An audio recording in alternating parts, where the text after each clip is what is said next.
Good morning. Good morning. There are many Sunday mornings when my children are complaining about coming to church. And I need to pause and ask myself, do I even really want to go?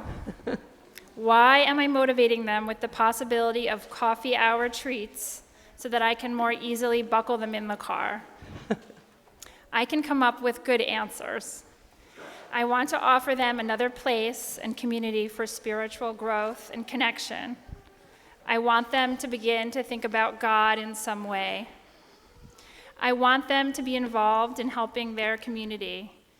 I want them to know they are loved just because they exist exactly as they are, and I want them to learn to love others in the same way. These thoughts are all aligned with my values, but sometimes I feel unsure. I don't know if it's our place, and I don't always feel connected. And some mornings, I call it off and decide snuggling at home, eating snacks, or a walk in the woods, or a nice hot yoga class is best.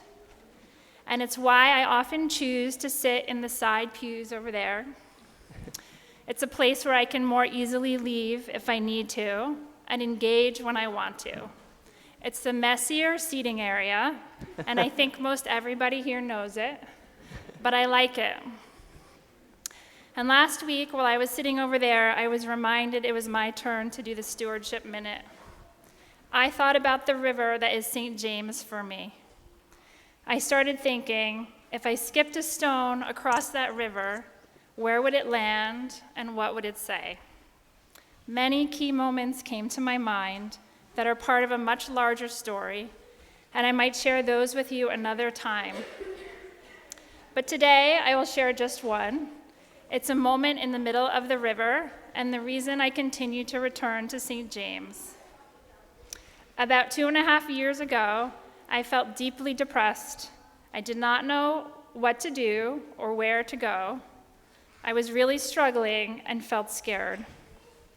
So I texted Reverend Melissa one Wednesday on a whim and asked if I could come by.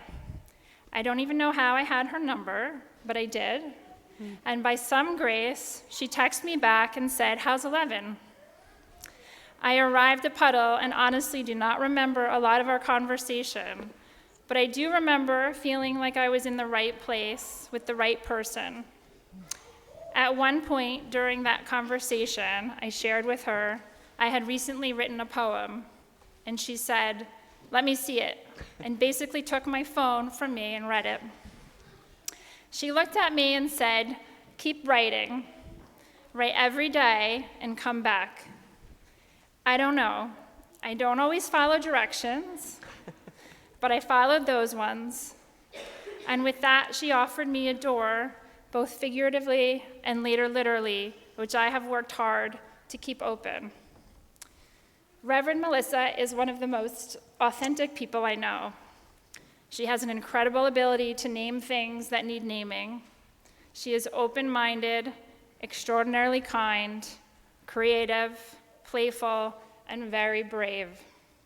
She reminds me to cultivate those qualities in myself, and let's be messy like those pews over there. And this is what I love about St. James. It is the middle of the river where the water is deep and the current is strong, and it's why I keep choosing to come back. Thank you. Wow. Beautiful. Come on, give me a hug.